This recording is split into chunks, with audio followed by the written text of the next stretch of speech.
Bismillahirrahmanirrahim. Assalamualaikum warahmatullahi wabarakatuh.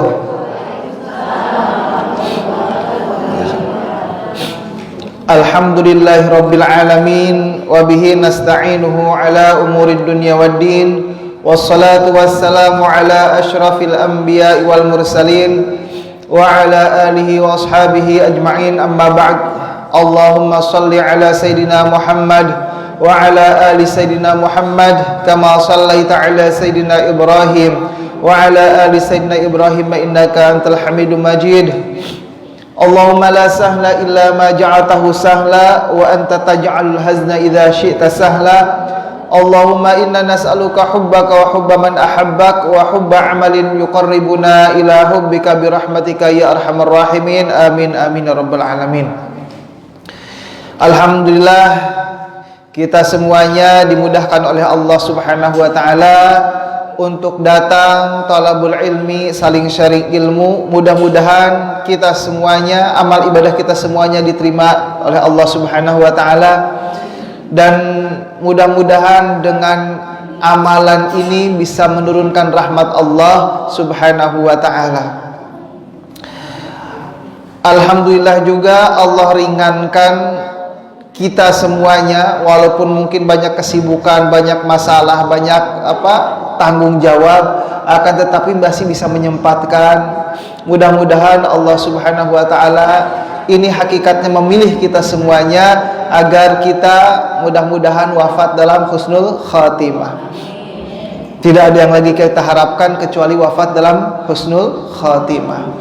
Maka dengan amalan-amalan yang ringan ini, datang ke majelis ta'lim, lalu kemudian kumpul-kumpul, lalu kemudian di sana membaca Al-Qur'an berjamaah, atau mungkin misalkan membaca kisah Rasulullah sallallahu alaihi wasallam. Mudah-mudahan dengan amalan yang ringan itu menurunkan rahmat Allah Subhanahu wa taala. Karena seandainya kita membeli surga, maka dengan amalan ratusan tahun, dengan ibadah kita ratusan tahun tidak akan bisa membeli surga. Kenikmatan yang Allah persiapkan begitu luar biasa. Jangankan untuk membeli surga, untuk membalas nikmat Allah, jangankan nikmat Allah yang di luar tubuh kita, di dalam tubuh kita saja, nikmat mata saja, maka ibadah ratusan tahun itu hanya cukup untuk membalas nikmat mata yang Allah berikan. Lalu bagaimana dengan nikmat yang lainnya? Maka dengan ibadah yang ringan, dengan ibadah yang semampunya kita, mudah-mudahan bukan dengan amal kita, akan tetapi mengetuk rahmat Allah Subhanahu wa taala yang begitu luas, sehingga dengan amalan yang sedikit ikhlas bisa menurunkan rahmat Allah Subhanahu wa taala. Tadi di Wahdatul Ummah pagi setiap subuh ke-1 dan ke-3, setiap subuh pertama dan subuh keberapa itu ya? Subuh pertama dan ketiga kalau tidak salah, ada kajian hikam bagaimana Ibnu Athaillah merangkum beberapa hadis agar kita bisa menata hati kita dalam beribadah kepada Allah Subhanahu wa taala. Mungkin kita juga bisa mengkaji di sini di pertemuan yang akan datang. Sekarang ketika kita yakin bahwa ibadah yang kita lakukan bukan atas kemampuan kita, bukan atas karena kita muda, karena ilmu kita, ataupun karena mungkin kesolehan kita, akan tetapi yakin bahwa ibadah yang kita lakukan adalah atas dasar rahmat Allah Subhanahu wa taala. Tabiatnya semua manusia sama ya, punya nafsu, punya keinginan, lalu kemudian ingin mengikuti maksiat karena maksiat itu enak, maksiat itu nikmat. Akan tetapi kita bisa mengekang diri kita dari maksiat. Itu karena apa? Karena Allah menurunkan cahaya kepada kita, menurunkan hidayahnya kepada kita. Ketika malam hari enaknya tidur terlelap, akan tetapi kok kita terbangun Kok kita terbangun lalu kemudian kita mudah mengambil air wudhu, lalu kemudian kita melakukan sholat qiyamul lail, misalkan bukan sholat isya ya, bukan sholat isya tapi qiyamul lail. Beda lagi kalau misalkan bangun di sepertiga malam karena lupa belum sholat isya.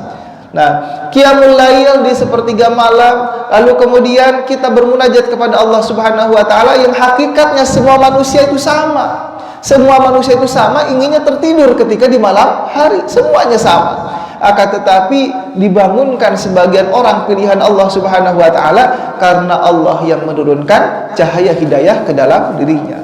Ketika kita yakin ibadah itu Allah yang memberikan kekuatan, apalagi di luar dari yang kita lakukan, seperti hujan, lalu kemudian Allah berikan nikmat tumbuh-tumbuhan, buah-buahan, hewan-hewan ternak yang subur, maka itu semua Allah persiapkan untuk kita semua, bukan karena kita misalkan, karena kita ada nggak yang menyiram hutan setiap hari?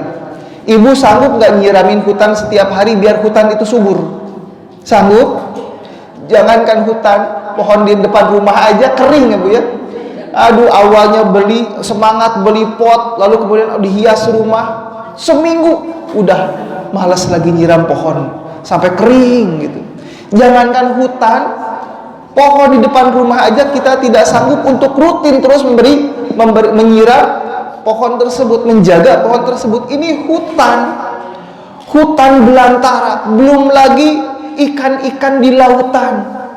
Ikan-ikan di lautan kalau misalkan dikasih makanan pelet, habis berapa triliun berapa kintal pelet setiap hari, wah udah nggak sanggup. Tetapi Allah yang mengurusnya, Allah yang menjaganya. Kita tinggal menikmati. Saya lihat video di daerah pokoknya di daerah timur sana, daerah timur. Jadi mereka mengatakan bahwa kita ini makan enak tidak perlu uang dalam video tersebut. Jadi dia pergi ke laut, lalu kemudian berburu ikan, lalu kemudian untuk cuci mulutnya mengambil buah-buahan di hutan, lalu kemudian dibakar dengan diinikan batu, lalu mereka makan dengan enak. Kata mereka, kita tidak perlu uang untuk makan enak, semua sudah disediakan alam. Allahu Akbar. Alam siapa yang mengurusnya? Allah Subhanahu wa ta'ala. Begitu juga dengan hujan. Allah Subhanahu wa ta'ala berfirman, a'udzubillahi minasyaitonir rajim.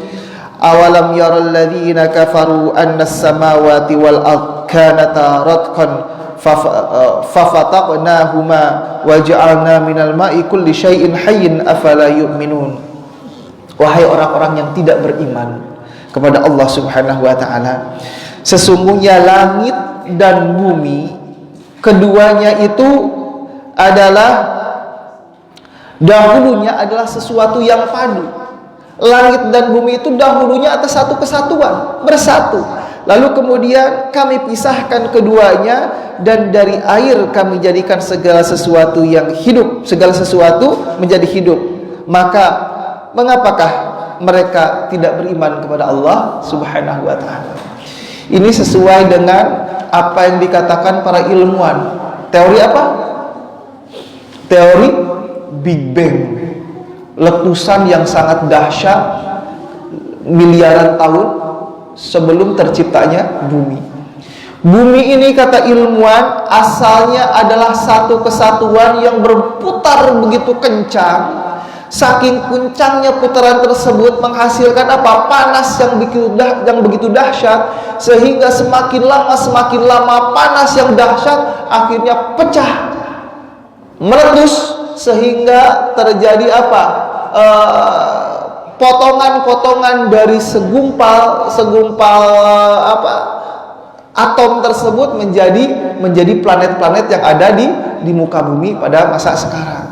Dalam Al-Quran dikatakan sesungguhnya langit dan bumi itu dulunya adalah satu kesatuan, sehingga untuk menumbuhkan, untuk menghidupkan bumi, sudah pasti yang bisa menumbuhkannya secara material adalah langit dengan menurunkan hujan. Selain dengan hujan, bisa nggak kita menumbuhkan tanah yang mati? Misalkan kita membuat satu produk karena lagi kemarau panjang, aduh pepohonan mati, kita nyari solusi lain. Misalkan tanah disiram bensin, kira-kira subur nggak? Air kita ganti dengan bensin, sama-sama cairan, subur atau tidak? Tidak. Lalu kemudian kita mengolah lagi, kita buat olahan pupuk untuk menyuburkan tanah, disiramkan pupuk tanpa air, maka tumbuh atau tidak? Tidak.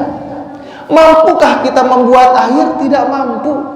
Yang mampu hanya Allah Subhanahu wa ta'ala. Allah turunkan hujan dengan air tersebut yang tawar, maka menghidupkan tanah-tanah yang mati. Ini kekuasaan Allah Subhanahu wa ta'ala. Jadi harus yakin dulu bahwa hujan itu siapa yang menurunkan? Allah Subhanahu wa ta'ala. Harus yakin dengan seyakin-yakinnya sebelum masuk ke pembahasan. Lalu kemudian dalam ayat lain Allah juga mengatakan dalam surah Al-Waqiah ayat 68 sampai 70, Allah Subhanahu wa ta'ala berfirman, maka terangkanlah kepadaku tentang air yang kamu minum. Kamukah yang menurunkannya atau kamikah yang menurunkannya?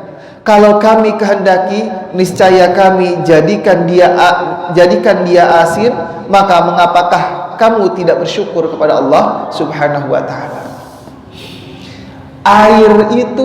Air hujan itu hakikatnya dari mana? Disedot dari mana? Dari air laut. Kita kenal anak kita ketika belajar, maka kita ngerjain PR-nya, jadi ini adalah sirkulasi perputaran hujan dari air laut, lalu kemudian menguap kena sinar matahari, uapnya dibawa ke langit, lalu dari langit ditampung, setelah ditampung lalu kemudian diturunkan kembali dalam tetesan hujan. Diambilnya dari air laut. Air laut itu asin atau tawar? Asin. Tapi kenapa ketika air hujan tidak asin? Padahal diambil dari air laut. Bagaimana caranya?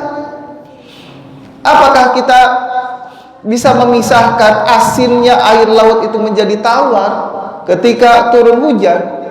Tidak mampu. Yang hanya mampu hanya Allah Subhanahu wa ta'ala. Kata Allah, seandainya aku menghendaki nih, mungkin kalau misalkan na'udzubillah min dzalik, sebuah kaum tidak bersyukur kepada Allah Subhanahu wa ta'ala, Allah turunkan air hujan itu asin sehingga tidak bisa digunakan untuk minum, tidak bisa dimanfaatkan. Tetapi Allah Subhanahu wa ta'ala dengan rahmatnya, dengan kasih sayangnya, Allah rubah air yang tadinya asin menjadi tawar sehingga bisa diminum, sehingga bisa menghidupkan tanah yang mati, sehingga bisa dimanfaatkan oleh manusia. Ibu mau hujannya asin atau tawar? Mau yang mana? Tawar atau asin? Tawar. Kalau asin, jangankan dipakai minum, dipakai mandi. Rambut itu apa? Rambut itu lengket. Kalau habis renang di laut kan, pulang-pulang ini lengket, badan lengket, nggak enak. Harus mandi lagi dengan air yang tawar. Allah rubah itu semua untuk kebaikan manusia. Untuk apa? Untuk kenyamanan manusia. Allah tidak pilih-pilih, ini tukang maksiat, nggak usah dikasih hujan, hujannya kasih asin aja. Yang ini ahli ibadah, hujannya apa? Hujannya dikasih tawar. Tidak pilih-pilih, semuanya Allah bagi dengan rahmat Allah Subhanahu wa ta'ala. Allahu Akbar. Nah, jadi dengan keagungan Allah, dengan rahmat Allah Subhanahu wa ta'ala, Allah jadikan air hujan itu tawar, tidak asin seperti awalnya air itu diambil dari air laut. Karena apa? Cahaya yang Allah ciptakan itu yang membuat air laut menjadi menguap, yang dapat diikat oleh Cahaya hanyalah air, sedangkan garamnya dipisahkan oleh cahaya. Allahu Akbar. Yang memisahkan air dengan garam apa? Cahaya. Cahaya, ya kalau misalkan kita pagi-pagi lihat matahari biasa saja, malahan kita menjauhi dari matahari, takut kena matahari, takut hitam, takut terbakar dan sebagainya, takut ultraviolet dan sebagainya.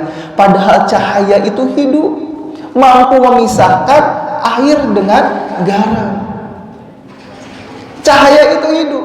Bahkan cahaya ini berzikir kepada Allah Subhanahu wa ta'ala, sehingga ketika kita melihat cahaya langsung, ma khalaqta hadza batila, ya Rabb, sesungguhnya engkau tidak menciptakan ini sebuah ciptaan yang batil, yang sia-sia. Ini adalah ciptaanmu yang sempurna. Melihat cahaya, memuji kepada Allah, melihat air hujan, ya Allah, air hujan ini ternyata enggak asin ya, dicicipi tawar, enak dipakai mandi. Ma khalaqta hadza batila, bersyukur kepada Allah Subhanahu wa ta'ala. Allahu Akbar. Ketika kita yakin semua atas izin Allah, semua yang menciptakan Allah Subhanahu wa ta'ala, maka segala fenomena yang terjadi menambahkan ketakwaan kepada Allah Subhanahu wa ta'ala. Mau musim hujannya, mau kemaraunya, menambahkan ketakwaan kepada Allah Subhanahu wa ta'ala. Tetapi kata Allah Subhanahu wa ta'ala dalam surah Al-A'raf ayat 10, sesungguhnya kami telah menempatkan kamu sekalian di muka bumi, dan kami sediakan bagimu di muka bumi sumber penghidupan, tetapi amat sedikit dari kamu semua yang bersyukur kepada Allah Subhanahu wa ta'ala. Jarang syukur. Kita ini jarang syukur. Ketika ada hujan, kita tidak bersyukur. Ya Allah, kenapa hujan lagi? Baru jemuran, baru nyuci, kok hujan? Ketika tidak turun hujan, ya Allah, kapan hujan? Ini tumbuhan udah kemarau, udah kering. Turun hujan mengeluh, ketika tidak turun hujan pun mengeluh. Ketika, ya namanya manusia, ketika belum punya anak mengeluh, sudah punya anak mengeluh. Anak masih kecil mengeluh, anak sudah dewasa mengeluh. Anak belum dapat jodoh mengeluh, sudah dapat jodoh pun mengeluh. Belum dapat cucu mengeluh, sudah dapat cucu mengeluh juga. Allah, itulah manusia. Aduh, Allah Akbar. Tetapi sedikit sekali yang bersyukur kepada Allah Subhanahu wa ta'ala. Lalu kemudian ketika Allah Subhanahu wa ta'ala menurunkan hujan sebagai nikmat kepada manusia, sebagai sumber penghidupan, lalu Allah pilih air itu menjadi air yang terbaik, menjadi air tawar yang bisa dimanfaatkan oleh manusia. Lalu kemudian Allah faham, Allah tahu bahwa kita ini sedikit sekali yang bersyukur kepada Allah Subhanahu wa ta'ala. Lalu Allah berikan apa? Berikan teguran peringatan dengan menjadikan fenomena-fenomena yang bisa membuatkan kita takwa kepada Allah Subhanahu wa ta'ala. Dalam surah Ar-Rum ayat 41, telah tampak kerusakan di darat dan di laut disebabkan karena perbuatan tangan manusia. Allah menghendaki agar mereka merasakan sebahagiaan dari akibat perbuatan mereka, agar mereka kembali ke jalan yang benar, ke jalan Allah Subhanahu wa ta'ala. Awalnya bumi ini Allah sediakan bagi manusia agar manusia bisa mengelola, bisa mengurus. Manusia dijadikan khalifah di muka bumi agar menata segala nikmat yang telah Allah sediakan sebagai sumber kehidupan bagi siapa? Bagi manusia, bukan bagi Allah. Allah tidak makan buah-buahan, Allah tidak perlu minum, tetapi Allah jadikan buah-buahan dan air bagi manusia di muka bumi itu untuk kebaikan manusia. Allah tidak perlu. Maka ayo lestarikan, kata Allah Subhanahu wa ta'ala, lestarikan. Akan tetapi ketika ada kejadian kerusakan, maka itu atas ulah perbuatan manusia. Kenapa tidak diurus? Kenapa tidak dilestarikan? Nah, lalu kemudian Allah menghendaki kerusakan tersebut ketika manusia tidak mengurus, tidak mengelola, tidak melestarikan. Lalu kemudian Allah kehendaki dari alam tersebut rusak, ada banjirnya, ada gempanya. Allah jadikan hal tersebut, Allah izinkan musibah tersebut agar menjadi teguran, nih gara-gara engkau berbuat seperti ini, engkau melakukan kerusakan, engkau melakukan penebangan pohon secara liar, engkau buang sampah sembarangan, nih atas perbuatan kamu ini aku berikan musibah. Musibah pun bukan semata-mata kemurkaan Allah, tidak, akan tetapi apa? Akan tetapi agar mereka kembali ke jalan yang benar, agar mereka kembali ke jalan yang Allah tunjuki, agar mereka kembali bisa melestarikan alam. Oh, ini akibatnya ketika tidak melestarikan alam. Ini adalah hidayah dari Allah Subhanahu wa ta'ala. Musibah ataupun segala yang terjadi yang tidak enak kita rasakan, itu adalah hakikatnya teguran dari Allah Subhanahu wa ta'ala agar kita kembali ke jalan yang benar, agar kita mampu memanfaatkan nikmat Allah, agar kita kembali ke jalan Allah Subhanahu wa ta'ala. Allahu Akbar. Lalu kemudian Rasulullah SAW mengatakan ada 5 perkara yang dengan 5 perkara ini idza ibtalaitum bihinna wa'udzubillahi an tadrikuhunna, dan aku berlindung kepada Allah agar tidak bisa menjumpai 5 perkara ini. Yang pertama, tidaklah muncul perbuatan keji di sebuah kaum sehingga mereka melakukan kekejian secara terang-terangan. Tidak ada rasa malu, tidak ada rasa takut, mereka melakukan kekejian maksiat itu secara terang-terangan. Diperlihatkan kepada yang lainnya, bahkan bangga dengan apa? Dengan maksiatnya, diposting di media sosial ketika ia bermaksiat, diposting ke WhatsApp dan yang lainnya, bangga dengan maksiatnya. Kecuali kata Allah Subhanahu wa ta'ala, kata Rasulullah sallallahu alaihi wasallam, ketika ada sebuah kaum yang melakukan kekejian, lalu kemudian bangga dengan melakukan kekejian tersebut, diperlihatkan kepada yang lainnya, maka Allah akan menurunkan wabah penyakit dan berbagai macam penyakit yang belum pernah dialami oleh pendahulu-pendahulu mereka. Allah. Rasulullah SAW mengatakan, kullu ummati mu'afi illal mujahirin.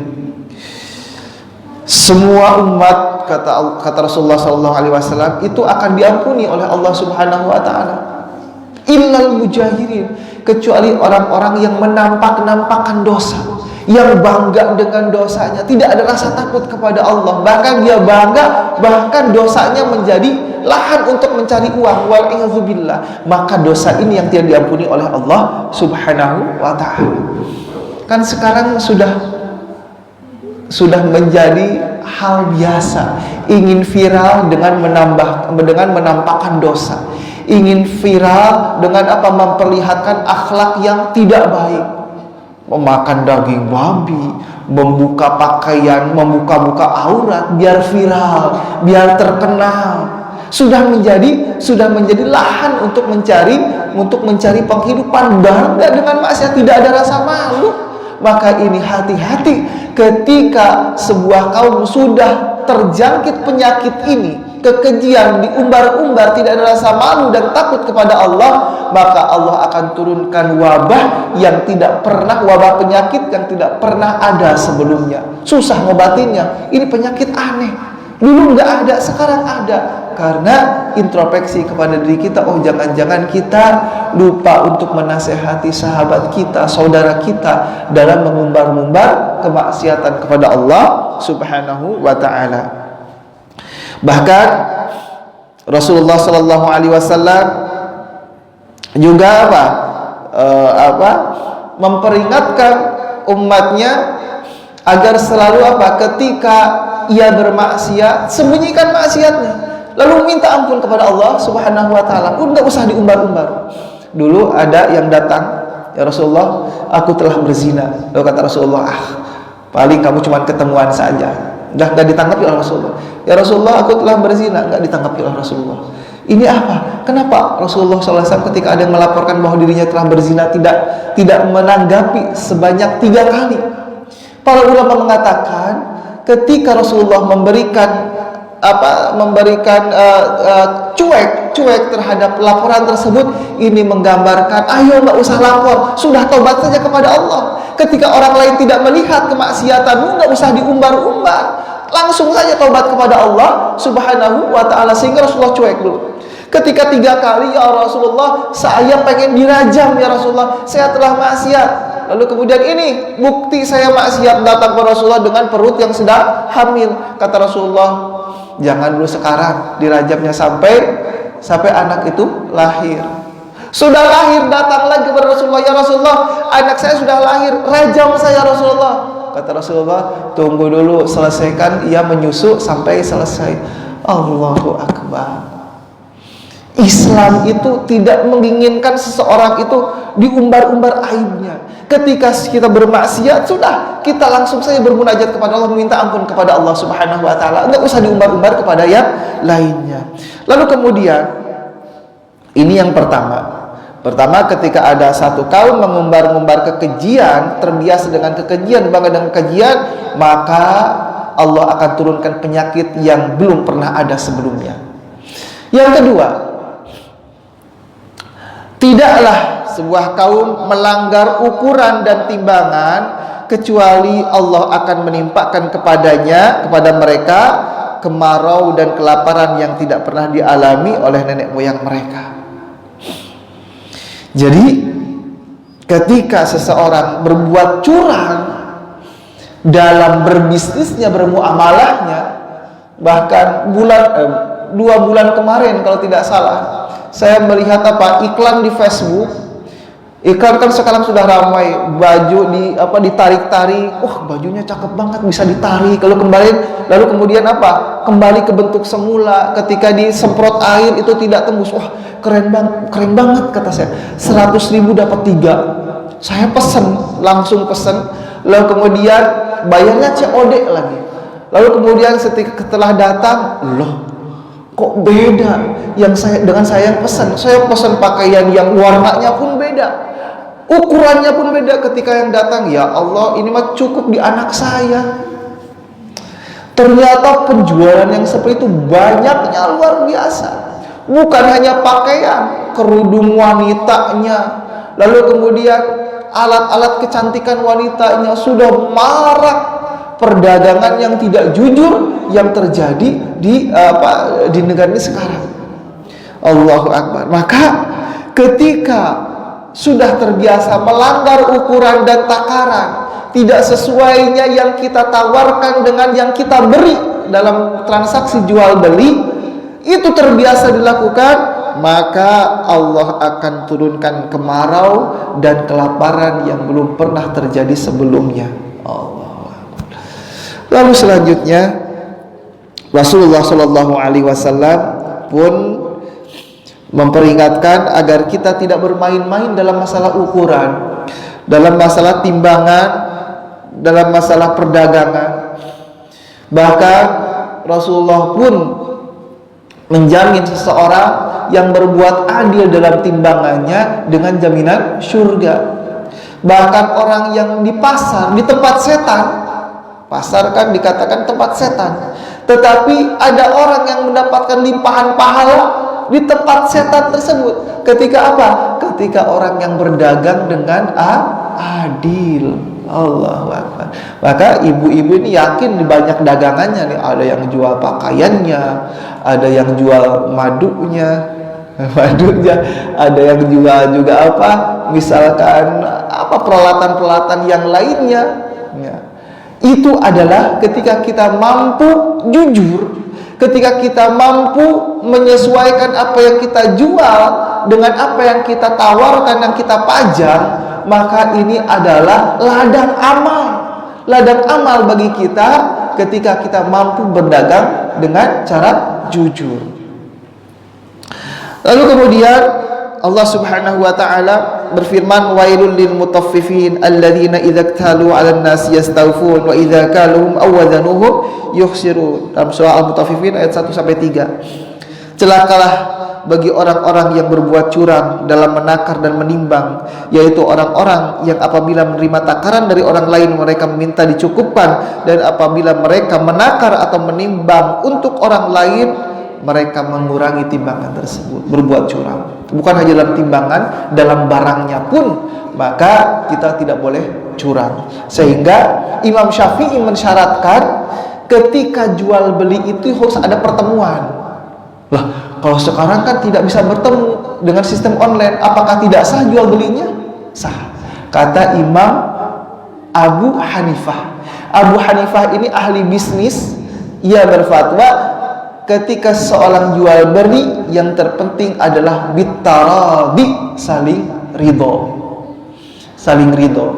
Lalu kemudian ketika kita membeli barang pun harus jelas.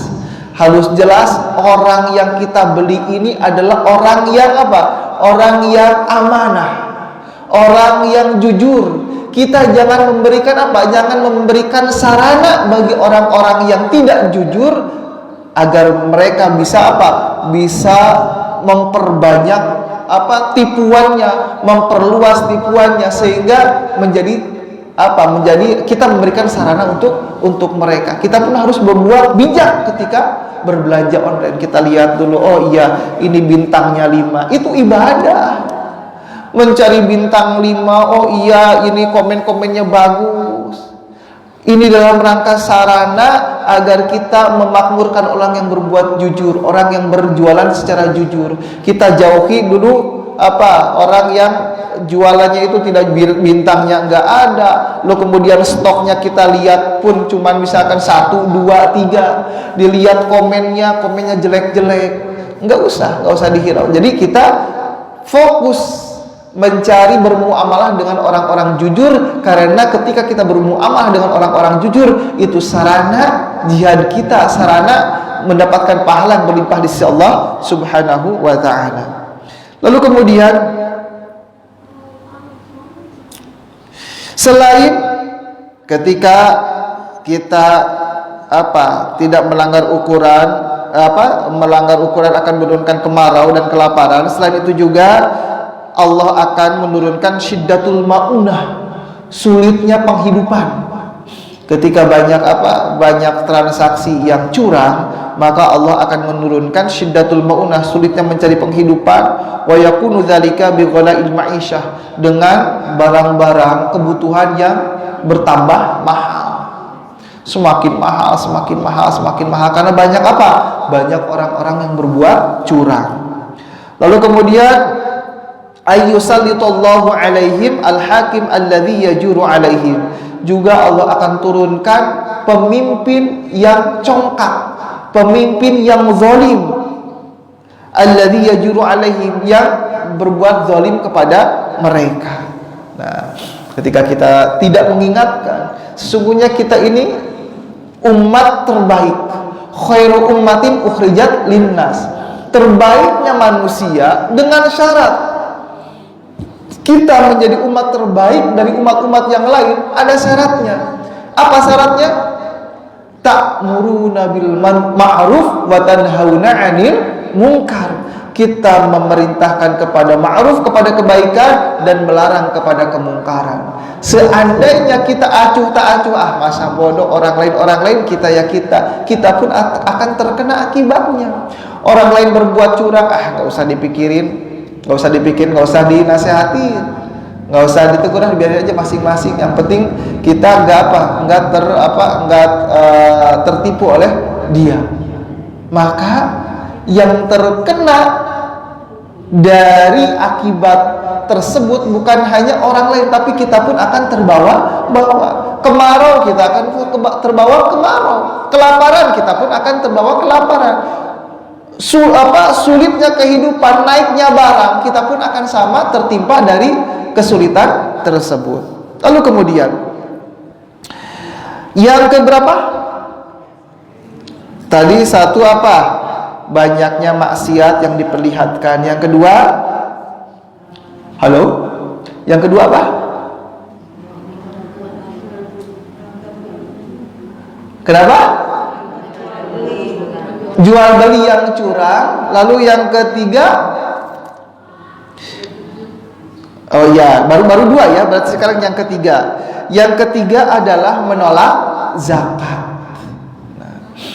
Menolak zakat. Rasulullah pun mengatakan, dan jika mereka menolak zakat dari harta mereka, maka Allah akan menahan hujan dari langit, dan jika bukan karena hewan ternak, mereka tidak akan mendapatkan hujan, dan mereka tidak memutuskan menolak zakat. Menolak zakat ini bisa karena pelit, atau orang itu tidak memiliki ilmu dan tidak mau belajar. Tidak mau belajar, sudah tahu zakat tetapi nggak mau belajar. Nggak usah belajar zakat, ya udah, kita sudah bayar pajak. Menyetarakan pajak dengan zakat itu beda, jauh beda. Ketika pajak itu bisa diberikan untuk fasilitas kebutuhan umum, ya jalan rayanya, atau kemudian untuk kebutuhan umum yang lainnya. Sedangkan zakat itu ada orang-orang yang berhak diberikan zakat, tidak bisa ke tempat yang lain. Ada mustahiknya, ada yang berhak menerima zakat tersebut. Maka ini jauh beda. Ketika kita fokus kepada zakat, maka Allah akan turunkan hujan midroro yang begitu melimpah, dan hujan itu memberikan manfaat kepada kita. Akan tetapi ketika kita menolak zakat, tidak mau zakat, apakah itu karena kejahilan kita ataupun karena kita pelit, maka Allah akan tahan hujan tersebut. Allahu Akbar. Ini siapa yang mengatakan? Rasulullah Sallallahu Alaihi Wasallam. Lalu kemudian yang ketiga, yang keempat diulangi. Tadi zakat itu semuanya sudah paham kan masalah zakat? Sudah paham masalah zakat, sudah diterangkan sebelumnya. Bisa bayar bulanan, bisa juga tahunan. Kalau perlu di sini ada kotak zakat. Saya berkali-kali setiap masjid itu saya mengingatkan untuk ada kotak zakat. Kan Ustadz katanya ada yang biasanya langsung datang ke DKM membayar zakat. Iya bagus, akan tapi adanya kotak zakat itu sebagai pengingat untuk kita ketika masuk masjid ada kotak zakat. Oh iya, saya belum zakat. Nah, zakat itu tidak semuanya terkena zakat mal, akan tapi ada hitungannya. Hitungannya telah disampaikan sebelumnya. Lalu kemudian yang keempat, dan mereka tidak memutuskan perjanjian dengan Allah Subhanahu wa Ta'ala kecuali Allah akan membiarkan mereka diuji oleh musuh yang bukan dari kalangan mereka, yang akan merampas sebagian harta yang ada di tangan mereka. Yang keempat, ketika seseorang tidak sesuai dengan syariat Allah Subhanahu wa Ta'ala, wa khurujuhum anil manhaj, keluar dari metode-metode yang telah Allah dan Rasulullah SAW ajarkan, maka Allah akan menguji kaum tersebut dengan apa? Dengan menurunkan musuh yang bukan dari kalangan manusia, bukan dari kalangan yang kita lihat, akan tetapi musuh lain. Bisa kebakaran, bisa virusnya, bisa wabah penyakitnya, ataupun yang lain yang bukan dari kalangan manusia. Nah, lalu kemudian ini pun terjadi di kaum Nabi Lut. Ketika Nabi Lut, kaumnya ini tidak sesuai kehidupannya dengan metode yang Allah turunkan, maka idh qala liqaumihi atatuna al-fahishah wa antum tubsirun faj'alna 'alaiha safilaha wa amtarna 'alaihim hijaratan min sijil. Allah turunkan hujan batu dari batu neraka sehingga hancur tidak tersisa kaum Nabi Lut. Ini kan batu yang begitu panas luar biasa. Batu neraka ini kan belum pernah kita saksikan. Allah turunkan ketika sebuah kaum keluar dari manhaj, keluar dari metode yang Rasulullah dan Allah ajarkan. Yang terakhir tidak berhukum dengan hukum yang disyariatkan Allah Subhanahu wa Ta'ala. Bebas, mau maksiat silahkan, mau berbuat pembunuhan silahkan, tidak ada aturan, pokoknya semaunya, nggak usah ikut aturan Allah Subhanahu wa taala, maka Allah akan turunkan permusuhan di antara mereka. Ini 5 hal yang Nabi meminta ampun kepada Allah agar dijauhkan dari menemukan 5 hal tersebut. Nah, ini 5 hal ini akibatnya bukan hanya dirasakan oleh orang pelaku maksiatnya, akan tetapi yang tidak melakukan pun terkena. Kenapa? Tidak memerintahkan, tidak menegur, tidak memberikan nasihat kepada orang tersebut. Kita pun akan terkena dampaknya. Maka solusinya apa? Solusinya yang pertama ya hentikan. Ketika hentikan maksiat, membayar zakatnya, lalu kemudian sedekahnya, lalu kemudian apa? Ikuti aturan Allah Subhanahu wa taala. Lalu kemudian selanjutnya adalah memperbanyak istighfar, meminta ampun kepada Allah Subhanahu wa taala. Solusinya meminta istighfar kepada Allah. Walaqad da'a Nabiullah Hud alaihi salam ilal istighfar. Nabi Hud alaihi salam meminta kaum Ad untuk memperbanyak istighfar. Qala ya qaumi ibudullaha ma lakum min ilahin ghairuh in antum illa muftarun wa ya qaumi istaghfiru rabbakum, ya wahai kaumku, beristighfarlah kepada Tuhan kalian, summa tubu ilaihi, kemudian bertobat kepadanya, maka yurasilis sama alaihim midrara, maka Allah akan turunkan hujan dengan lebat yang memberikan kemanfaatan. Banyak-banyak beristighfar. Kemarau panjang ini kita introspeksi diri aja. Oh iya, kemarau panjang ini adalah peringatan, teguran dari Allah agar kita memperbanyak istighfar. Lalu kemudian ketika zaman Umar bin Khattab radhiyallahu anhu terjadi kekeringan yang begitu panjang. Lalu kemudian Umar bin Khattab memerintahkan para sahabat, ayo berkumpul, kita beristisqa, meminta hujan kepada Allah Subhanahu wa taala. Lalu kemudian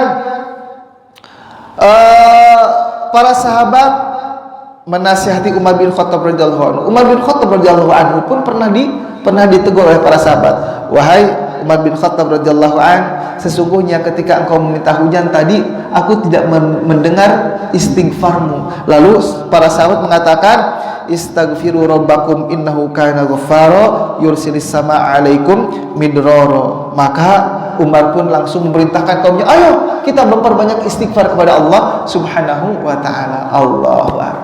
Umar bin Khattab pun sama dinasehati, apalagi kita. Maka hidupkan saling menasehati.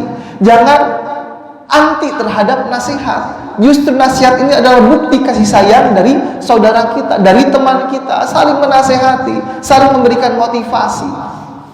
Lalu selanjutnya, keistimewaan istighfar ini pernah datang kepada Imam Hasan Al-Basri, ulama besar. Wahai Hasan Al-Basri, sesungguhnya aku ini keluargaku, istriku ini mandul, tidak punya anak, susah untuk mendapatkan anak. Lalu kemudian kami pun ditimpakan kefakiran, sulit dalam usaha, sulit dalam berbisnis, untuk makan pun sulit. Lalu kemudian qillatur ri'adrihi, di kampungku pun sama, sulitnya air. Lalu apa solusinya wahai Imam Hasan Al-Basri? Lalu kata Imam Hasan Al-Basri mengatakan, perbanyak istighfar. Udah, begitu saja wahai Imam Hasan Al-Basri. Ya, perbanyaklah istighfar. Aku ini meminta 3 hal. Pertama, agar diberikan keturunan. Yang kedua, agar diberikan kecukupan harta. Yang kedua, kecukupan harta. Yang ketiga apa? Yang ketiga, agar diberikan air yang apa? Yang melimpah. Kok jawabannya solusinya cuma 1? Lalu kata Hasan Al-Basri yang membacakan firman Allah, faqultu astaghfiru dalam surah Nuh. Dalam surah Nuh ayat 10 sampai 12.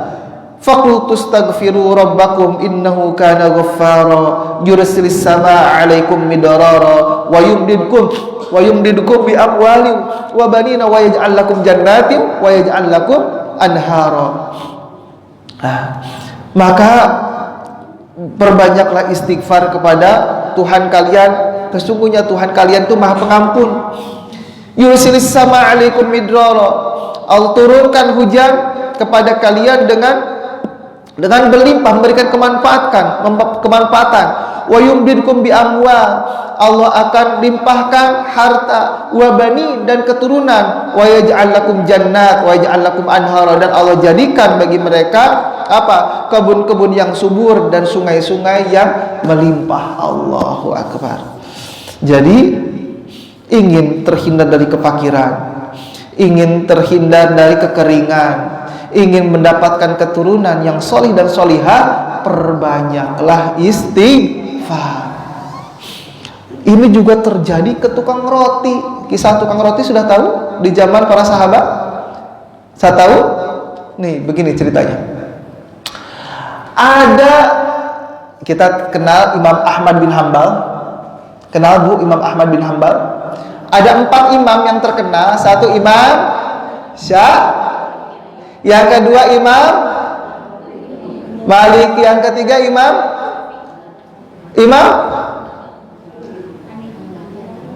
kalau Imam Sona yang di sini, Ustaz Sona, Imam siapa? Imam Syafi'i, Imam Maliki, Imam Hambali, Imam Hanafi. Nah, Imam Hambali terjadi dalam kisah Ahmad bin Hambal. Ahmad bin Hambal ini adalah ulama besar yang karyanya beredar di beberapa negara terkenal. Satu ketika Imam Ahmad bin Hambal itu tiba-tiba ingin keluar jalan-jalan untuk pergi ke Irak. Padahal nggak ada kebutuhan. Tiba-tiba kok pengen ke Irak. Ayolah kita jalan keluar pergi ke Irak.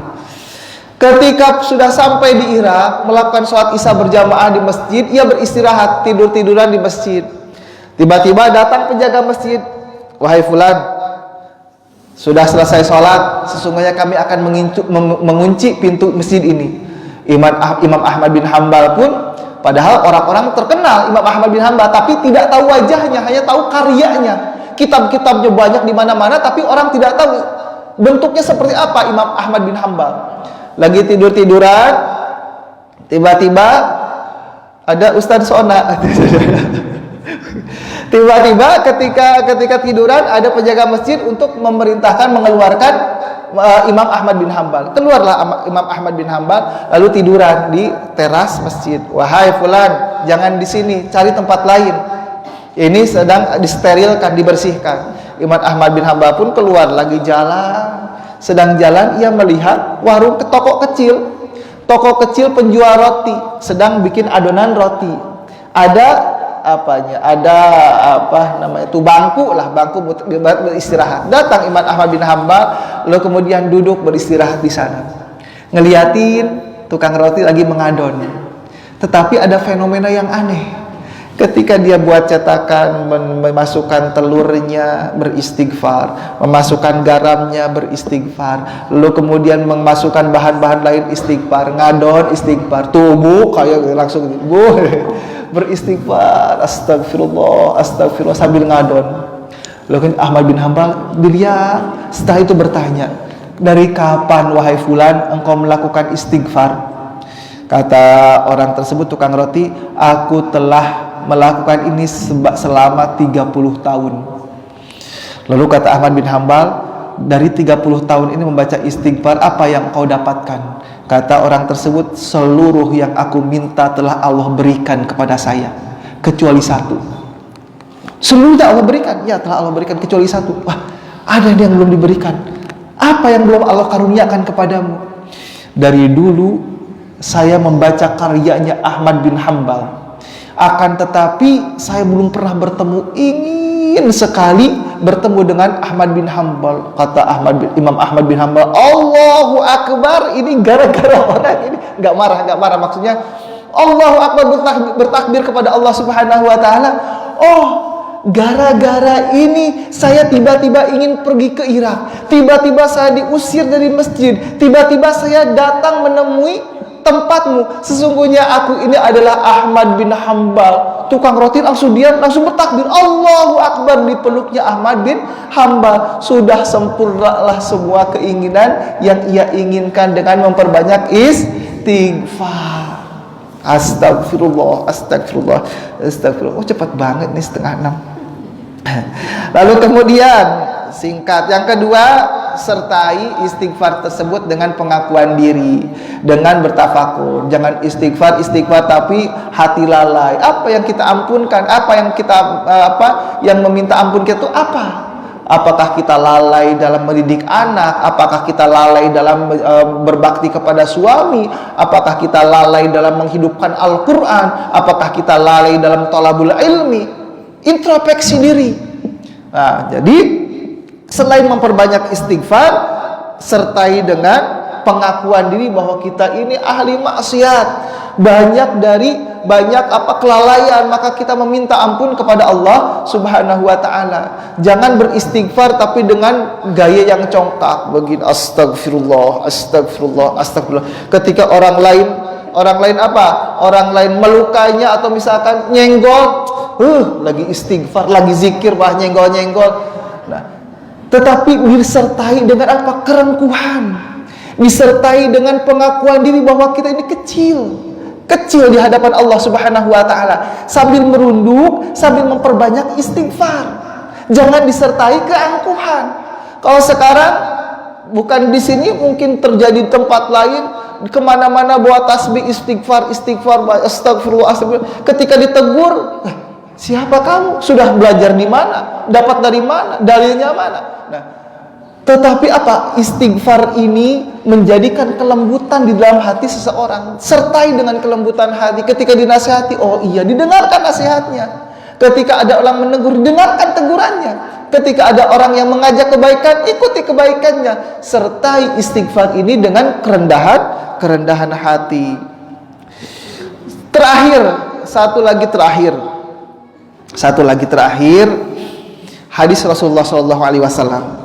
Ketika ada satu laki-laki berada di satu lahan yang luas, lalu kemudian kemarau, tiba-tiba laki-laki ini mendengar awan yang membawa air hujan itu mengatakan, sampaikanlah hujan ini kepada fulan di daerah anu.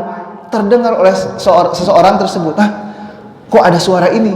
Lalu kemudian ia datang ke kampung yang disebutkan tadi, yang tiba-tiba terdengar tersebut. Lalu kemudian ada seseorang yang sedang Yang sedang menyiram kebunnya. Lalu kemudian ditanya, wahai fulan, siapa namamu? Namaku Anu.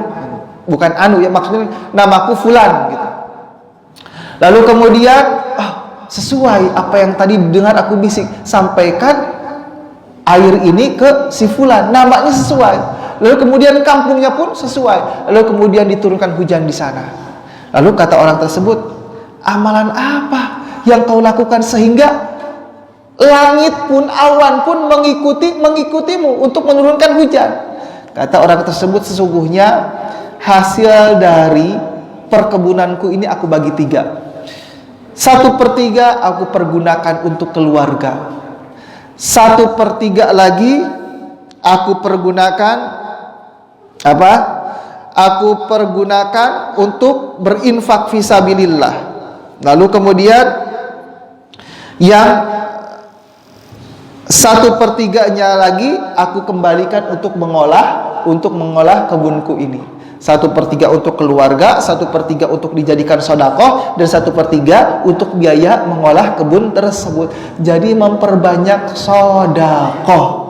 Dengan memperbanyak sedekah, bukan kita yang mencari rizki, tetapi rizki menghampiri kita. Perbanyak sedekah. Lalu terakhir lagi doa. Sudahlah, doa ini Rasulullah SAW mengajarkan, Allahumma askina, Allahumma askina, Allahumma askina. Ya Allah, turunkan hujan, turunkan hujan, turunkan hujan. Ketika sahabat datang kepada Rasulullah untuk meminta hujan, lalu Rasulullah menengadahkan tangan, Allahumma askina, Allahumma askina, Allahumma askina. Baik, sampai sini ada pertanyaan, silahkan. Halo, masih semangat Ibu? Mudah-mudahan Allah turunkan hujan tidak lama lagi Bu ya. Masya Allah, cuaca sudah mulai panas, tapi ketika di Tasik dingin luar biasa. Ketika turun dari bis ke Depok panas lagi.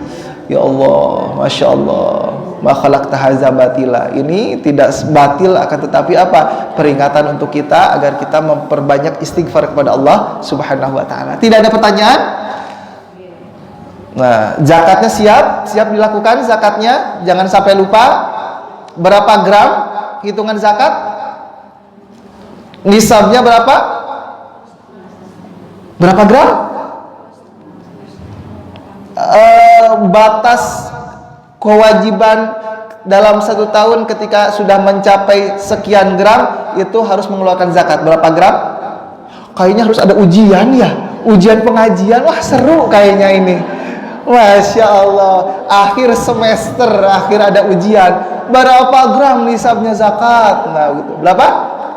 85 gram. Ketika dalam 1 tahun tutup buku kita punya penghasilan bersih di luar kebutuhan pokok 85 gram emas, walaupun tidak punya emas, nah, tetapi punya uang seharga emas tersebut, maka keluarkan 2,5%.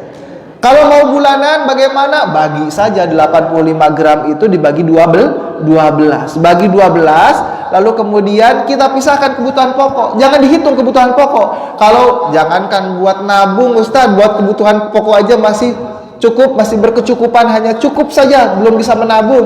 Itu tidak ada kewajiban zakat, hanya sedekah saja. Tetapi kalau sudah mencapai nisab, ada tabungan setiap bulannya kelebihan dari kebutuhan pokok itu, 85 gram itu dibagi 12 berapa? Berapa gram? Aduh, bingung saya. Sekitar berapa? 7 gram ya? 7 kali 12, 70, ya 84, 7 gram.